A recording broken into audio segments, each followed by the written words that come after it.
Julius Caesar, Act 4, Scene 3. This is one of my favorite scenes because, frankly, I know I'm an English teacher and I should just find this all serious, but I find this to be one of the most amusing arguments ever. It is the most pathetic quarrel between two grown men that I can imagine.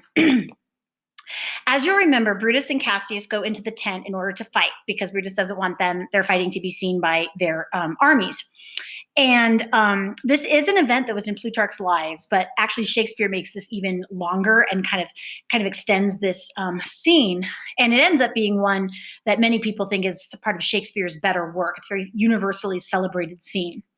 The inevitable clash between Cassius's cynical realism and Brutus's stubborn idealism not only makes for excellent drama, but also brings to light the larger issues of morality and ethics within rebellion. Cassius is well aware, basically they're going to fight over money and bribes. Cassius is aware that it takes money to maintain an army, and Cassius sees nothing wrong under the circumstances of doing whatever is necessary, including overlooking a nice offense like bribery, in order to secure the money he needs for his men, the men in his army. Now, instead of viewing Cassius's fundraising as where was I? Let me think about this for a minute. I wrote this down. Brutus, I don't know. Brutus is basically impaired by the blinders of nobility. You know, he only sees these things as corruption. But later in the scene, Brutus, having just condemned Cassius for obtaining money through extortion, also is going to castigate Cassius for not sharing with him the spoils of his efforts. So basically, ironically, Brutus will accuse Cassius of contaminating our fingers with base bribes. Now, in lines 38 to 47, Brutus is going to accuse Cassius of being choleric.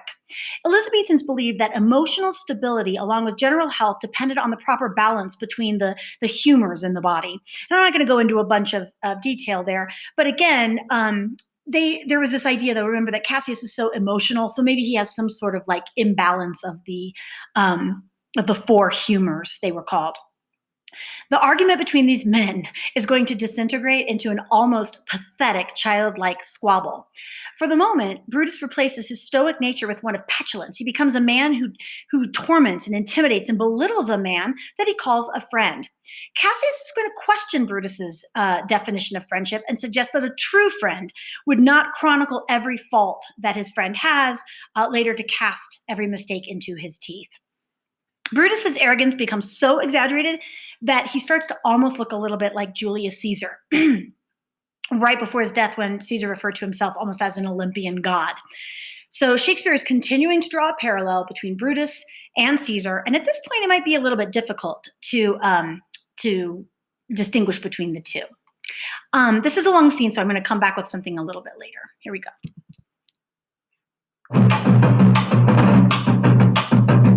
That you have wronged me doth appear in this.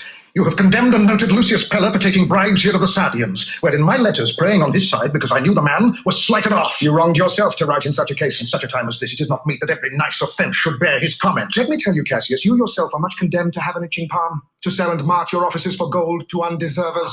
An itching palm? You know that you are Brutus that speaks this, or by the gods, this speech what else your last. The name of Cassius honors this corruption, and chastisement doth therefore hide his head. Chastisement? Remember March. The Ides of March, remember. Did not great Julius bleed for justice' sake? What villain touched his body that did stab, and not for justice? What? Shall one of us, that struck the foremost man of all this world but for supporting robbers, shall we now contaminate our fingers with base bribes, and sell the mighty space of our large honors for so much trash as may be grasped thus? I had rather be a dog and bathe the moon than such a Roman. Brutus, bait not me, I'll not endure it. You forget yourself to hedge me in. I am a soldier, older in practice, abler than yourself to make conditions. Go to, you are not Cassius. I am, I say you are not. Urge me no more. I shall forget myself. Have mind upon your health, tempt me no further. A waste-like man. Is possible? Did he say it? Oh, no, he didn't.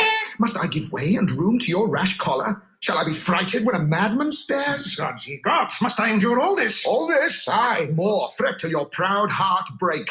Go show your slaves how choleric you are, and make your bondmen tremble. Must I budge? Must I observe you? Must I stand and crouch under your testy humour? By the gods, you shall digest the venom of your spleen, though it do split you. For from this day forth I'll use you for my mirth, yea, for my laughter when you are waspish. It come to this. You say you are a better soldier. Let it appear so. Make your vaunting true, and it shall please me well. For mine own part, I shall be glad to learn of noble men. You wrong me every way. You wrong me, Brutus. I said an elder soldier, not a better. Did I say better? If you did, I cannot. When Caesar lived, he durst not thus have moved me. Peace, peace! You durst not so have tempted him. I durst not. So, What, durst not tempt him? for your life you durst not. Do not presume too much upon my love. I may do that I shall be sorry for. You have done that you should be sorry for. Woo! There is no terror, Cassius, in your threats, for I am armed so strong in honesty that they pass by me as the idle wind, which I respect not. I did send to you for certain sums of gold which you denied me, for I can raise no money by vile means. By heaven, I had rather coin my heart and drop my blood for drachmas than to wring from the hard hands of peasants their vile trash by any indirection. I did send to you for gold to pay my legions which you denied me. Was that done like Cassius?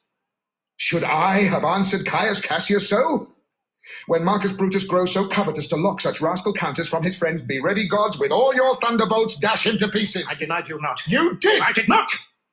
He was but a fool that brought my answer back. Brutus hath rived my heart. A friend should bear his friend's infirmities, but Brutus makes mine greater than they are. I do not, till you practice them on me. You love me not. I do not like your faults. And the eye could never see such faults. Our flatterers would not, though they do appear as huge as high Olympus. Come, Antony, and young Octavius, come.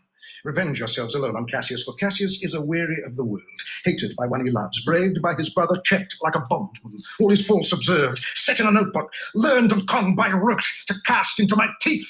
Oh, I could weep my spirit from my eyes. There is my dagger. Okay, let's just hang on for a minute. This is getting a little bit dramatic. Now Cassius is offering his dagger for Brutus to just go ahead and kill him. So he's a little bit, a little wild. So yeah, you're right. Here he goes. Oh boy. And here my naked breast, within a heart dearer than Pluto's mine, richer than gold. If that thou beest a Roman, take it forth.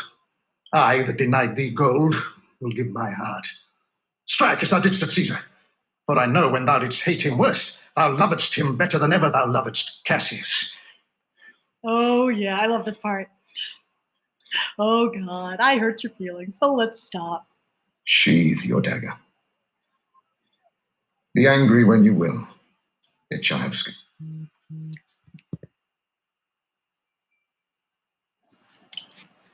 Do what you will. Dishonor shall be humor. Oh, Cassius, you are yoked with a lamb that carries anger as the flint bears fire. You're an emotional Too much enforced chap. shows a hasty spark. And straight is cold again. If Cassius lived to be but mirth and laughter to his Brutus, when grief and blood ill-tempered vex. Am I just one that you laugh at? It's so pathetic, it's kind of amusing. When I spoke that, I was ill-tempered too. Do you confess so much? Give me your hand. And my heart too. Oh, Brutus. What's the matter? Have you not love enough to bear with me when that rash humor which my mother gave me makes me forgetful? Yes, Cassius. And from henceforth, when you are over-earnest with your Brutus, he'll think your mother chides and leave you so. Let me go in to see the generals. There is some grudge between them. 'Tis not meet they be alone. You shall not come to them. Nothing but death shall stay me. Ah, now, what's the matter? For shame, you generals, what do you mean? Love and be friends as two such men should be. For I have seen more years, I'm sure, than ye. How vilely doth this cynic ride. Get you hence, Sirrah. Saucy fellow, hence. Oh, bear with him, Brutus, 'tis his fashion. I'll know his humour when he knows his time. What should the wars do with these jigging fools? Companion, hence. Away, be gone. Okay, so we had a little bit of comic relief there. The entrance of a poet at this moment is more than an episode of comic relief, though. According to Plutarch, the poet who entered the fray was a cynic philosopher by the name of Marcus. I can't pronounce the last part. But the bottom line is some people think it's actually William Shakespeare himself kind of inserting himself as this part of the play takes on more complex meaning. So, as evidenced in Act 3, poets don't prosper in times of civil unrest. Cinna was torn limb from limb, and although this poet walks away with his life, he's insulted and harshly dismissed. But he gives a very powerful lesson, one we've heard before: love and be friends. So perhaps he might be more important than he appears there. Lucilius and Titinius, bid the commanders prepare to lodge their companies tonight. And come yourselves, and bring Messala with you immediately to us. Lucius, a bowl of wine. I did not think you could have been so angry. Oh, Cassius, I am sick of many griefs. Oh gosh, I forgot to mention this part. Okay, this is one of the weirdest parts of this whole play, is look at how, I told you that Brutus was a Stoic, but look at how he, just in side note, mentions the death of his wife. Now, I'm just going to go ahead and say this too. It actually happens twice in the scene. Some people don't know if it's a problem in editing or if it was meant to show how how Brutus is showing two different sides of himself. But either way, the way he mentions Portia's death is pretty crazy. And yeah, she apparently killed herself by swallowing fire. Yeah, here we go. Philosophy you make no use if you give place to accidental evils. No man bears sorrow better. Portia is dead. Ah, Portia. She is dead. How escaped I killing when I crossed you so? Oh, insupportable and touching loss. Upon what sickness? Impatient of my absence, and grief that young Octavius with Mark Antony have made themselves so strong. For with her death that tidings came. With this she fell distract, and her attendants absent. Swallowed fire. And died so? Even so. Oh, ye immortal gods. Speak no more of her. Notice even Cassius, and there is a familial relationship between Cassius and Portia that I don't have time to look up again. But I mean, even Cassius is just distraught over Portia's death, and Brutus is like, oh, well, it happens. Give me a bowl of wine.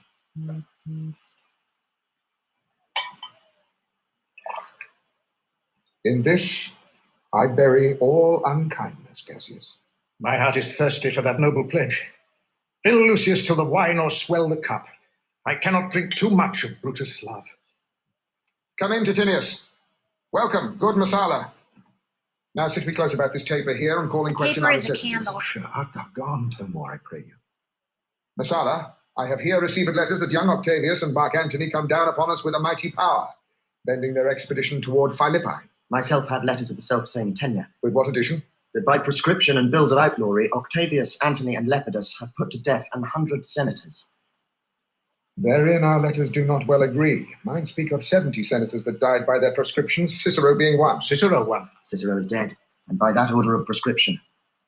Had you your letters from your wife, my lord? No, Messala. Nor nothing in your letters writ of her? Nothing, Messala. That methinks is strange. Why ask you?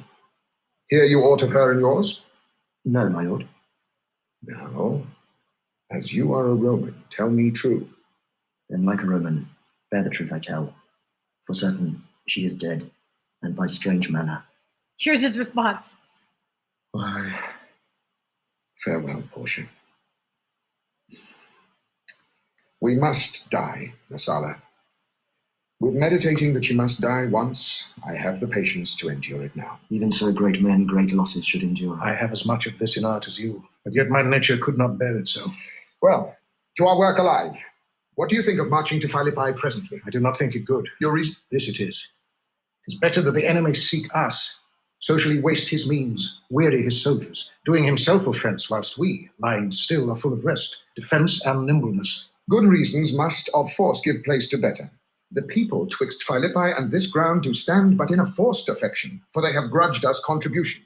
The enemy, marching along by them shall make a fuller number up, come on refreshed, new added, and encouraged. From which advantage shall we cut him off, if at Philippi we do face him there, these people at our back. Here. Okay, I have a few things to mention here. I'm sorry I waited too long, but Messala also, with the news of Portia's death, brings the news of the deaths of senators that were prescribed by Antony and Octavius. Now, although Messala reports the death of 100 senators, Brutus has heard of only 70. Again, notice that confusion is reigning in war and within the ranks of Brutus and Cassius's armies. Messala also tells of the death of Cicero, Mark Antony had ordered the death of Cicero, and even though Cicero had been one of Octavius's few early supporters, Octavius agreed to list Cicero for death. Knowing he was marked for death, Cicero tried to escape from Italy, but the ship in which he was sailing was blown back to shore. Basically, the point is that that's not really my point. The point is that there's a lot of confusion about different reports, and I think that's really key. The next order of business is the discussion of military strategy. And because Antony and Octavius are known to be advancing towards Philippi, Brutus suggests that they march their own armies to meet them there. Cassius, the more experienced soldier, disagrees. He's arguing logically that if they stay where they are, their soldiers will be better rested and better able to do battle. Brutus's ever-expanding ego, though, intervenes, and he vetoes Cassius's idea, saying, good reasons must of force give place to better. Brutus behaves dictatorially here. He's got this brazen overconfidence that makes it more and more difficult to differentiate between the tyranny of the dead Caesar and the tyranny of the living Brutus.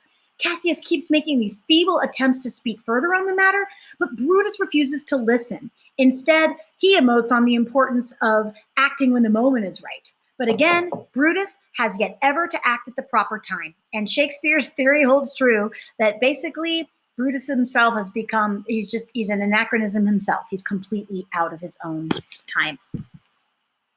Good brother. Under your pardon, you must note beside that we have tried the utmost of our friends. Our legions are brimful, our cause is right.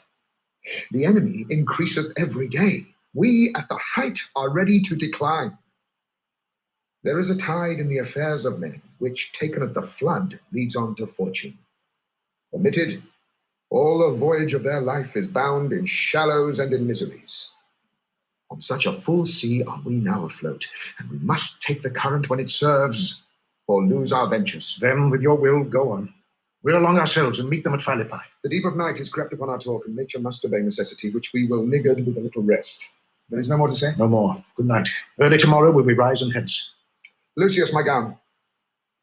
Farewell, good Messala. Good night, Titinius. Noble Cassius. Good night and good repose. Oh, my dear brother, this was an ill beginning of the night. Never come such division between ourselves. Let it not, Brutus. Everything is well. Good night, my lord. Good night, good brother. This next scene, you'll remember, is actually taken from Farewell, everyone.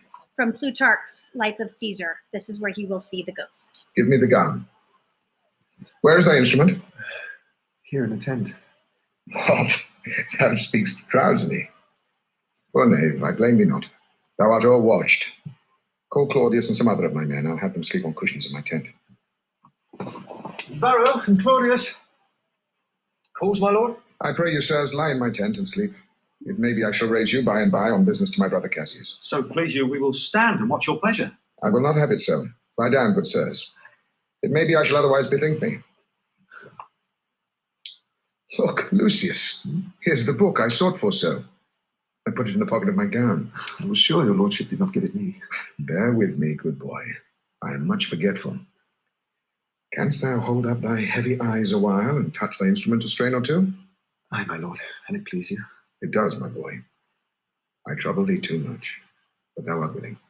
It is my duty, sir. I should not urge thy duty past thy might. I know young bloods look for a time of rest. I have slept, my lord, already. It was well done, and thou shalt sleep again. I will not hold thee long. If I do live, I will be good to thee.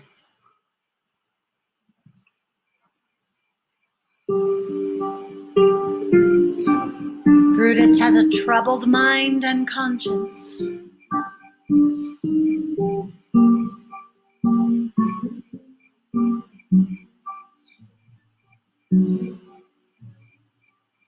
The question is it Caesar This is a sleepy tune. Brutus's conscience? Oh, murderous slumber. Layest thou thy leaden mace upon my boy that plays thee music? Gentle knave, good night. I will not do thee so much wrong to wake thee. If thou dost nod, thou breakst thy instrument. I'll take it from thee. And, good boy, good night. Let me see. Is not the leaf turned down where I left reading? Here it is, I think. How ill this taper burns. Who comes here? I think it's the weakness of mine eyes that shapes this monstrous apparition. It comes upon me. Art thou anything? Art thou some god, some angel, or some devil that makest my blood cold and my hair to stare? Speak to me what thou art. My evil spirit, Brutus, Why comest thou? to tell thee thou shalt see me at Philippi. Well, then I shall see thee again. Aye, at Philippi. Why? I will see thee at Philippi then. Now I have taken heart, thou vanishest. Ill spirit, I would hold more talk with thee. Boy, Lucius, Varro, Claudius, sirs, awake. Claudius. The strings, my lord, false. He's half He thinks he asleep. still is at his instrument. Lucius, awake. My lord? Didst thou dream, Lucius, that thou so criedst out? My lord, I do not know that I did cry. Yes, that thou didst. Didst thou see anything? Nothing, my lord. Sleep again, Lucius. Sirrah, Claudius, fellow thou, awake. My lord? My lord? Why did you so cry out, sirs, in your sleep? Did we, my lord? Aye. Saw you anything? No, my lord, I saw nothing. Nor I, my lord. Go and commend me to my brother Cassius. Bid him set on his powers betimes before, and we will follow. It shall be done, my lord.